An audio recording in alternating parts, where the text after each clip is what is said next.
초등학교 돌봄 교실이 확대되고 있지만 문턱은 여전히 높습니다. 사정에 따라 방학 돌봄이 없는 학교도 있어 맞벌이 부모의 애를 태우고 있습니다. 원주시가 추진하는 공공건축과 도시디자인에 민간 전문가가 투입됩니다.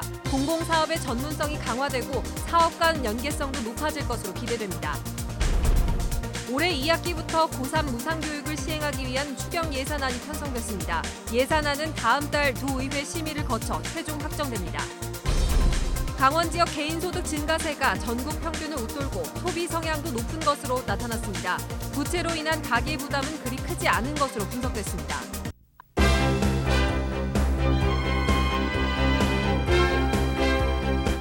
안녕하십니까. 뉴스데스크 원주입니다.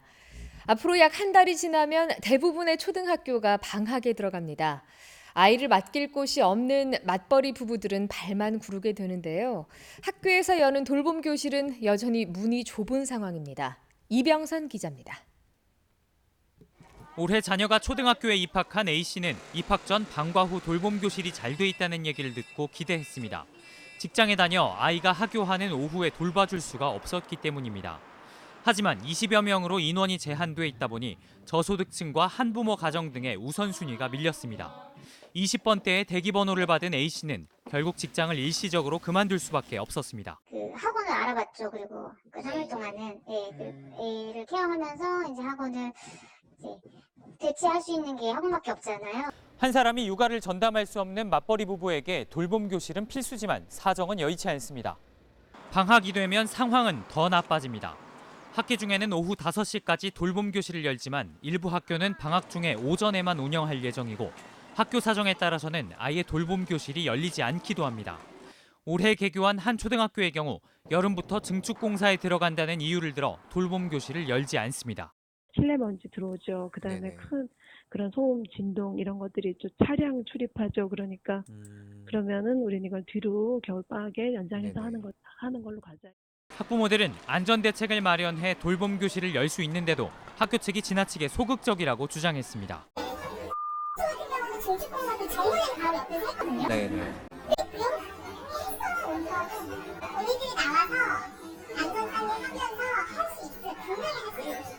지난해 정부는 돌봄 교실 대상을 초등학교 전학년으로 늘리겠다고 밝혔지만 현장은 1, 2학년 수요를 감당하는 것조차 버거워하고 있습니다. MBC 뉴스 이병선입니다. 원주시가 공공건축과 도시 디자인 전반에 대해 자문할 민간 전문가를 이른바 총괄 전문가로 위촉하고 첫 회의를 열었습니다. 난개발을 막고 도시 디자인의 품격을 높일 수 있을지 기대가 모아지고 있습니다. 보도에 조성식 기자입니다.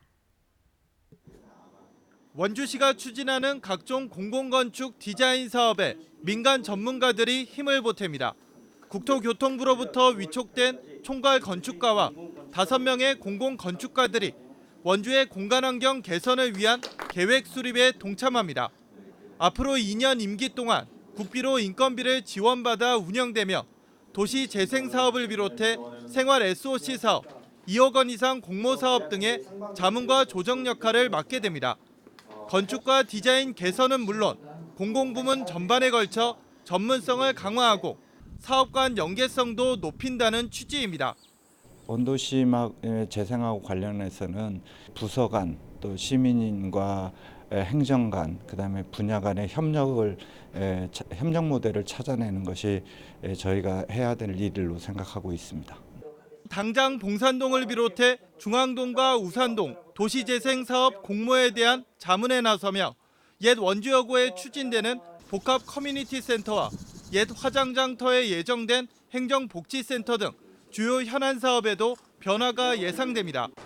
원주시는 난개발 문제 해결과 지역의 문화, 경제, 관광까지도 영향을 줄 수 있는 설계가 가능할 것으로 기대하고 있습니다. 어떤 구역을 설정해서 그 구역의 어떤 리모델링이나 건축할 때에 그 어떤 자문을 받으면 그 도시가 아름답고 디자인 있게 설계되기 때문에 그 도시가 깨끗하면서 체계적인 도시를 발전하는데.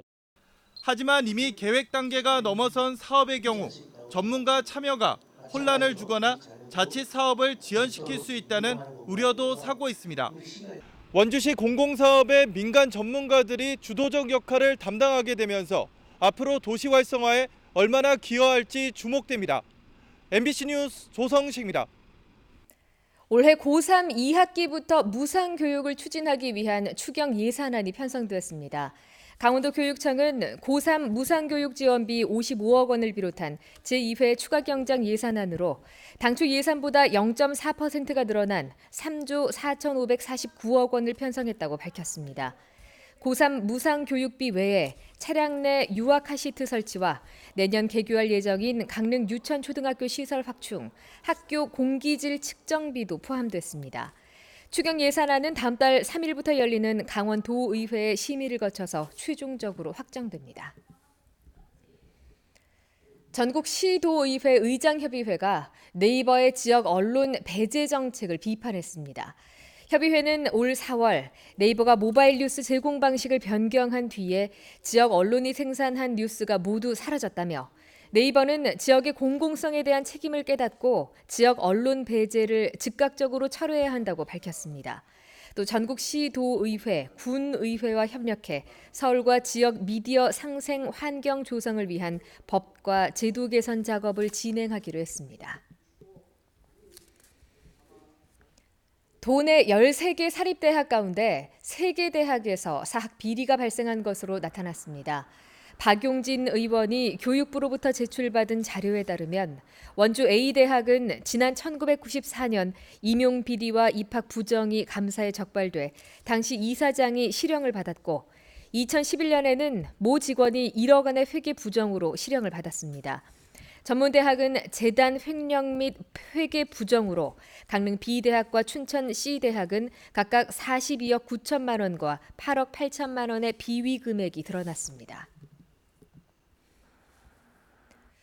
강원 지역의 개인소득 증가세가 전국 평균을 웃돌면서 소비 성향도 높은 것으로 나타났습니다. 부채도 증가하고는 있지만 가계 부담을 줄 정도는 아닌 것으로 분석됐습니다. 김형면 기자가 보도합니다. 소비 수출 점검을 통한 강원 경제 발전 전략을 주제로 열린 오늘 한국은행 강원본부 창립 기념 세미나에서는 강원 지역 소비 특징과 여건 개선 방안이 중점 논의됐습니다.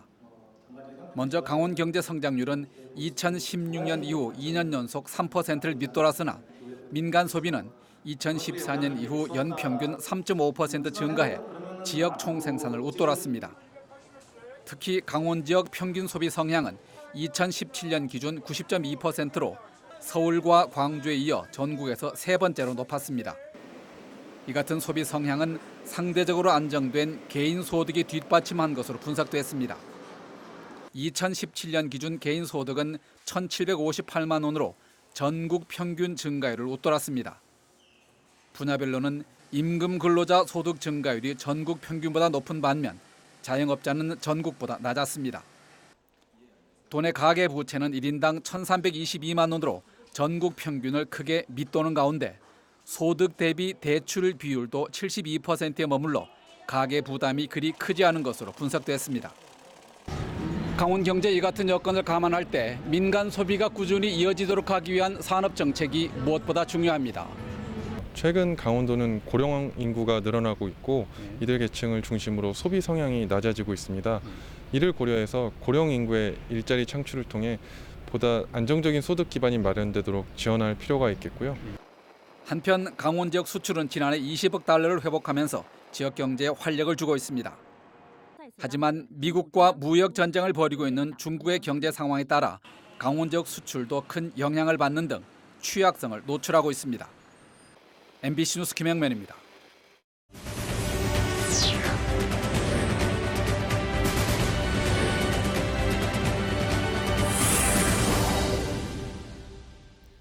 횡성 이모빌리티 클러스터를 기반으로 하는 강원 상생형 일자리 사업을 위한 노사 민정 협약이 시작됐습니다. 강원도는 오늘 전기차 업체와 부품 업체 등 15곳과 협상 개시 선포식을 열고 강원 노사 민정협의회와 강원연구원을 중심으로 참여기업 노사 측과 상생형 일자리 모델의 운영 방식 논의에 들어갔습니다. 강원도는 타 지역과 차별화된 상생형 일자리 모델로 다음 달 중에 협약 체결을 완료하고 정부의 상생형 지역 일자리 지정을 신청할 계획입니다. 이 모빌리티 사업은 지자체와 자동차 부품 연구, 생산 조합이 공동으로 참여해 2024년까지 2,000명의 신규 일자리 창출을 목표로 하고 있습니다. 원주에서 강아지를 봐달라며 지적장애인을 승합차 안으로 유인하는 수법에 장애인 유괴 시도 사건이 발생해 주민들이 불안해하고 있습니다. 어제 아침 8시 반쯤 원주의 한 장애인 직업 재활 현장에서 50대 여성이 교육을 받으러 온 20대 지적장애인 2명에게 접근해 차량에 있는 강아지를 봐달라며 유괴를 시도했다가 장애인들이 응하지 않자 달아났습니다. 관계자들은 정황상 유괴 시도로 보인다며 경찰에 신고했고 경찰은 장애인들의 진술을 토대로 수사를 벌이고 있습니다. 횡성군 보건소가 결핵 예방과 조기 발견을 위해 지역 주민들을 대상으로 결핵 무료 이동 검진을 실시합니다. 이동 검진은 오늘부터 21일까지 유현과 서원, 봉덕, 청일 보건지소와 횡성군 보건소 등 5곳에서 차례로 진행합니다. 결핵 검사뿐 아니라 폐 기능과 심전도, 소변 검사 등의 검진도 함께 무료로 실시합니다. 결핵은 2주 이상의 기침과 수면 중의 식은땀, 체중 감소 등의 증상을 보이며 공기를 매개로 감염돼 집단 생활을 할 때 다소의 감염으로 이어질 수 있어서 조기 발견과 치료가 중요합니다. 영월적 자살 예방 활동을 벌일 생명사랑지킴이 14명이 현장에 투입됩니다. 영월군은 읍면별 주민들로 구성된 생명사랑지킴이 14명이 자살 예방 활동을 벌인다고 밝혔습니다. 뉴스데스크 원주를 마칩니다. 고맙습니다.